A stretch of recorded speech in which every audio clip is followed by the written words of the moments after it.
VOA News. I'm Christopher Cruz reporting. President Trump has strongly criticized House Speaker Nancy Pelosi after she and other Democrats rejected his latest immigration proposal. Associated Press correspondent Tim McGuire reports. In a series of tweets Sunday, President Trump says House Speaker Nancy Pelosi has moved so far to the left, she has, quote, officially become a radical Democrat. Pelosi labeled Trump's proposal a non-starter, nothing more than, quote, a compilation of several previously rejected initiatives that would not pass the House.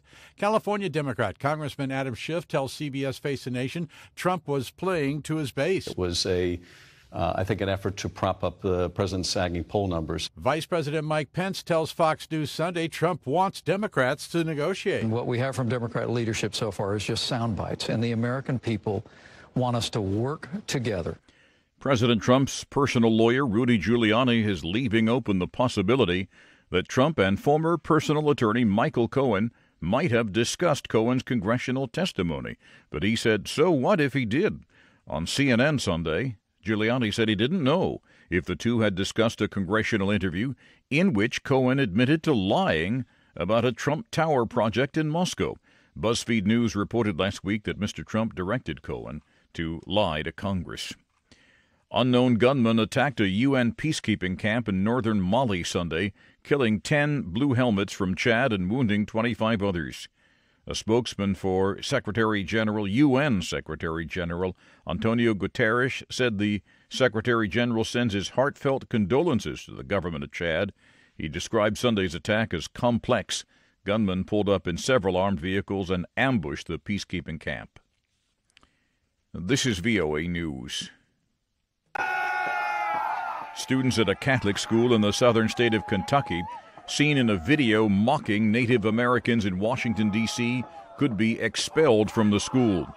Videos circulating online show a teen staring at and standing extremely close to 64-year-old Nathan Phillips, a Native American man and Vietnam veteran who was singing and playing a drum. In a joint statement, the Diocese of Covington, Kentucky, and the Catholic high school apologized and said they are investigating. Pakistan arrested more than a dozen counter-terrorism officers on Sunday. The arrest came a day after the officers shot a middle-aged couple, their teenage daughter, and a family friend in what the officers had described as a shootout with Islamic State militants, but relatives and witnesses say the victims were shot in cold blood.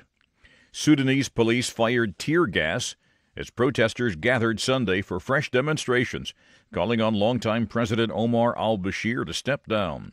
Witnesses say police confronted protesters as they attempted to march on Parliament in Omdurman, which is Khartoum's twin city. Protests turned violent Sunday between Greek demonstrators and police as tens of thousands of people converged on Athens to oppose a name change deal with Macedonia.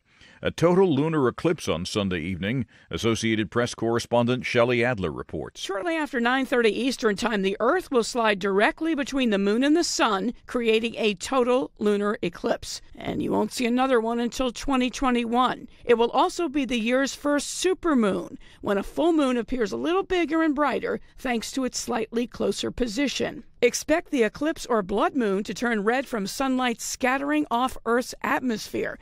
Just keep your fingers crossed that the skies above you will be clear. A major winter storm has brought some of the coldest temperatures of the season to a large part of the United States. The New England area was hard hit on Sunday.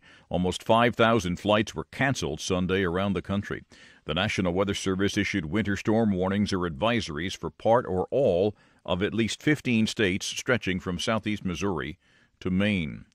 Top story of the hour, the government has been partially shut down for a month now. Hundreds of thousands of federal workers are going without pay, including those at the Voice of America, creating financial hardship. Many public services are unavailable to Americans during the closure, and many museums and parks are closed. You can find more on these and other late-breaking and developing stories from around the world around the clock at voanews.com and on the VOA News mobile app. I'm Christopher Cruz. VOA News.